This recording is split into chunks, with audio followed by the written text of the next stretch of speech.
bienvenue dans ce deuxième chapitre de l'Appel de Cthulhu sur les lectures Lovecraftiennes.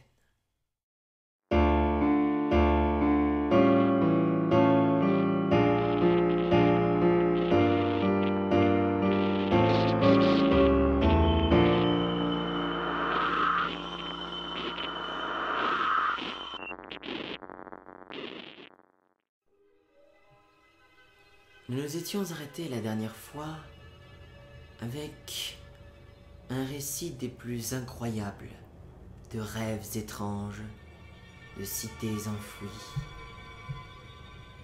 et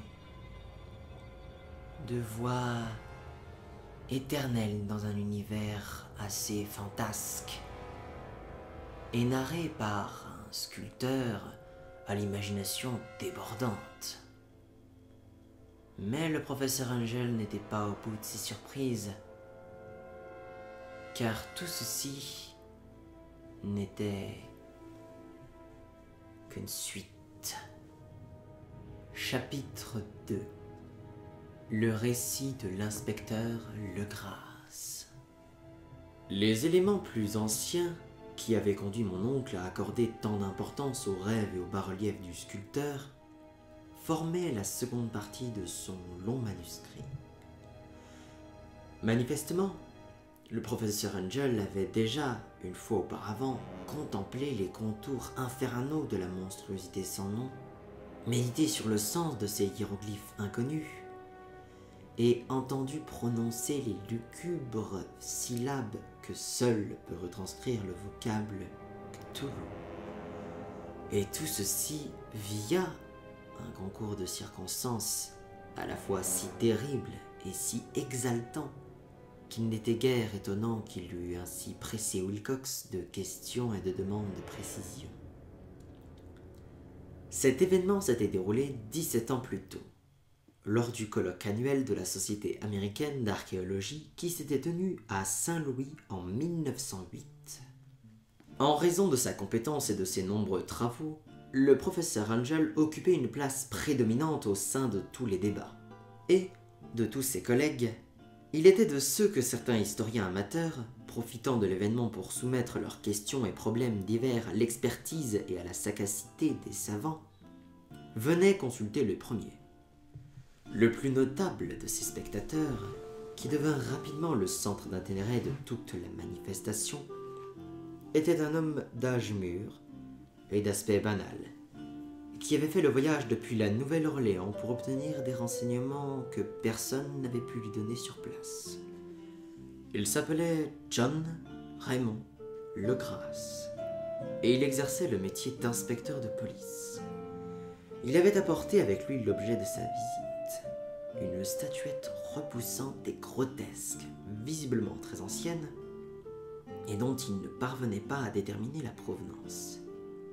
Mais il ne faut pas en déduire pour autant que l'inspecteur Legras était féru d'archéologie. Bien au contraire, seules des considérations d'ordre purement professionnel motivaient sa demande d'éclaircissement. La statuette, idole, fétiche, ou quelle que soit sa nature, avait été saisie quelques mois plus tôt dans les bayous du sud de la Nouvelle-Orléans, au cours d'une rafle visant un présumé rassemblement vaudou. Les rites qui s'y pratiquaient étaient si déroutants et si abjects que la police avait dû se rendre à l'évidence. Elle venait de mettre à jour un culte maléfique jusqu'alors inconnu, et infiniment plus diabolique que même les plus ténébreuses cabales du vaudou africain. De ses origines, en dehors des fables extravagantes et ineptes extorquées aux séides capturés, rien n'avait pu être découvert. Voilà pourquoi la police de la Nouvelle-Orléans se tournait désormais vers n'importe quelle autorité scientifique pouvant l'aider à identifier l'abominable idole et, à travers elle, à remonter la secte jusqu'à sa source. L'inspecteur Legras était loin de se douter que sa statuette provoquerait une telle émotion chez les savants. Un simple coup d'œil jeté à l'objet suffit à les plonger dans un état d'exaltation fébrile, et tous se pressèrent bientôt autour de lui pour examiner la minuscule effigie, dont l'étrangeté absolue et l'état d'antiquité aussi indéniable qu'abyssal ouvraient des perspectives inédites sur une ère archaïque encore ignorée. Aucune école de sculpture connue n'avait pu engendrer cet objet terrible, dont la pierre terne et verdâtre semblait attester le passage de centaines, voire de milliers d'années. L'effigie, qui passa lentement de main en main pour que chacun puisse l'étudier de près, mesurait une vingtaine de centimètres et témoignait dans son exécution du plus haut raffinement artistique. Elle représentait un monstre à la silhouette vaguement anthropoïde, mais doté d'une tête de pieuvre dont le visage n'était qu'une masse grouillante de tentacules. Son corps d'apparence caoutchouteuse était recouvert d'écailles et ses 4 membres étaient pourvus de griffes prodigieuses. 2 longues ailes étroites se déployaient dans son dos. Cette créature, dont semblait soudre une effroyable et surnaturelle malignité, affichait une corpulence quelque peu boursouflée et trônait accroupie dans une attitude malfaisante sur un socle ou un piédestal rectangulaire recouvert de caractères indéchiffrables. Les extrémités de ses ailes touchaient l'arrière du piédestal. Sa croupe en occupait le centre, tandis que les longues griffes incurvées de ses membres postérieurs fléchis agrippaient la face avant du socle de pierre et s'étiraient sur un bon quart de sa hauteur. La tête de céphalopode était inclinée vers l'avant, si bien que les terminaisons de ses appendices faciaux effleuraient le dos de ses puissantes pattes antérieures, elles-mêmes refermées sur les genoux relevés à cause de la position accroupie.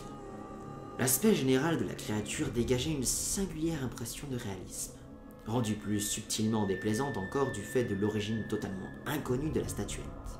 Son incommensurable et vertigineuse ancienneté était indiscutable. Rien, cependant, ne permettait de la rattacher à quelque sorte d'art pratiqué aux jeunes heures de la civilisation, ou même de quelque autre ère que ce fût. Plus saisissant encore, le matériau lui-même constituait une énigme, car cette pierre grasse, d'un noir verdâtre moucheté de particules dorées et de stries iridescentes, ne figurait dans aucune des classifications de la géologie ou de la minéralogie. Les caractères qui ornaient son socle étaient tout aussi troublants, et aucun des savants de l'Assemblée, malgré la présence d'une bonne moitié des plus éminents spécialistes mondiaux en la matière, ne parvint à leur attribuer la moindre parenté linguistique. À l'image du sujet de la sculpture et de son matériau, il appartenait à quelque chose d'affreusement étranger à l'humanité telle que nous la connaissions, quelque chose qui évoquait des cycles de vie immémoriaux et impies au sein desquels notre monde et nos conceptions n'avaient pas leur place. Toutefois, alors que les scientifiques secouaient un à un gravement la tête et avouaient leur incapacité à résoudre le problème de l'inspecteur,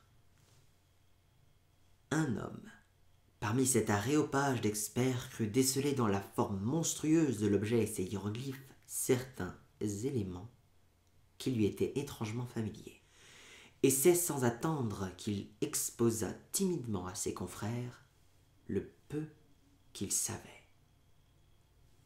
Il s'agissait de feu William Channing Webb, professeur d'anthropologie à l'université de Princeton et explorateur de quelque renom.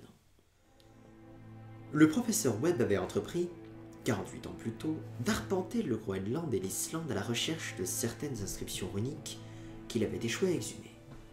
Et c'est sur la côte occidentale groenlandaise qu'il avait fait la rencontre d'une surprenante tribu ou secte d'esquimaux dégénérés dont la religion, une forme curieuse du culte du diable, l'avait désagréablement frappé par sa férocité et sa barbarie délibérée. De cette religion, les autres Esquimaux ne savaient pas grand-chose, et ils n'osaient la mentionner sans frissonner, prétendant qu'elle puisait son origine dans des âges affreusement reculés, antérieurs à la création du monde.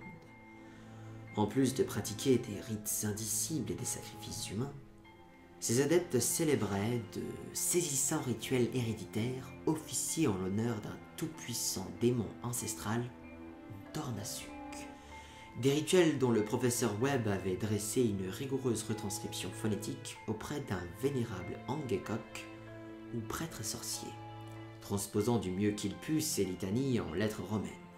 Mais ce qui semblait à présent le plus important était le fétiche adoré par les adeptes de cette secte, autour duquel ils dansaient quand les aurores boréales enflammaient les cieux par-dessus les hautes falaises de glace. Il s'agissait, indiqua le professeur, d'un très grossier bas-relief de pierre constitué d'une hideuse figurine et d'une inscription cryptique.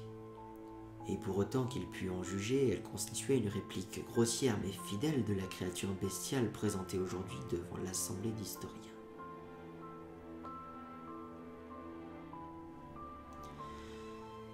Cette information, accueillie avec stupeur et émotion par les savants, fit le plus grand effet à l'inspecteur Legrasse, qui ne tarda guère à presser de questions le professeur Webb.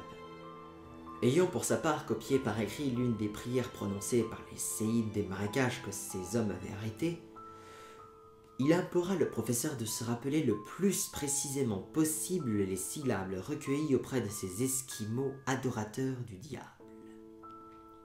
Il s'ensuivit une exhaustive comparaison de détails à laquelle succéda un moment d'effroi silencieux, quand l'officier de police et le scientifique convinrent qu'une phrase était commune aux deux rituels infernaux, que tout, pourtant, opposait. Voici, en substance, ce que les sorciers esquimaux et les prêtres des marais de Louisiane avaient psalmodié devant leur idole jumelle. Les sections entre les mots correspondant aux pauses effectuées par les récitants lors du chant.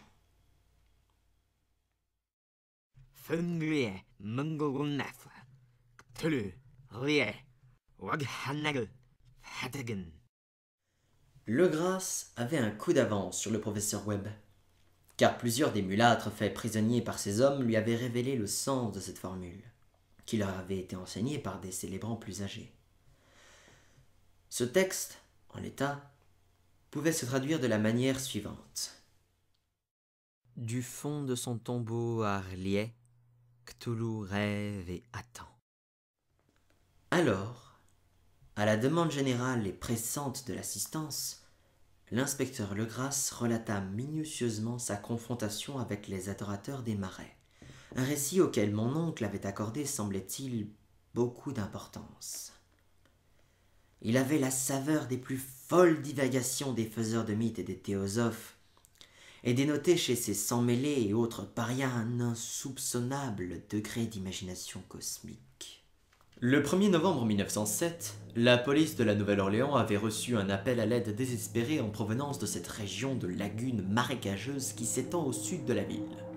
Ses habitants, pour la plupart des frustres mais honnêtes descendants des hommes de Lafitte, étaient en proie à la terreur la plus pure depuis qu'un fléau inconnu s'était abattu sur eux au cours de la nuit. Il semblait mettre en cause le vaudou, ou plutôt une effroyable variété de vaudou dont ils n'avaient encore jamais fait l'expérience. Plusieurs de leurs femmes et enfants avaient disparu depuis que les battements incessants d'un tam-tam démoniaque résonnaient dans les profondeurs de ces bois obscurs et hantés où nul n'osait s'aventurer. S'en échappaient également des cris démentiels et des hurlements déchirants, des mélopées cauchemardesques et d'infernales flammes dansantes, à tel point, avait conclu le messager terrifié, que la situation était devenue intolérable pour les habitants des marais. Un détachement de 20 policiers, répartis dans 2 fourgons et une automobile, quitta donc la ville en fin d'après-midi, guidé par le messager Transit Peur. Arrivés au bout de la route praticable, ils mirent pied à terre et pataugèrent en silence sur plusieurs kilomètres, sous les inquiétantes frondaisons des cyprès où la lumière du jour ne filtre jamais. Des racines torves et de malfaisants filets de mousse espagnole suspendus aux branches entravaient leur progression, tandis que les vestiges de quelques morbides habitats, ici un tas de pierres poisseuses, là un pan de mur putréfié, intensifiaient l'atmosphère oppressante que chaque arbre difforme et chaque îlot spongieux contribuait à créer.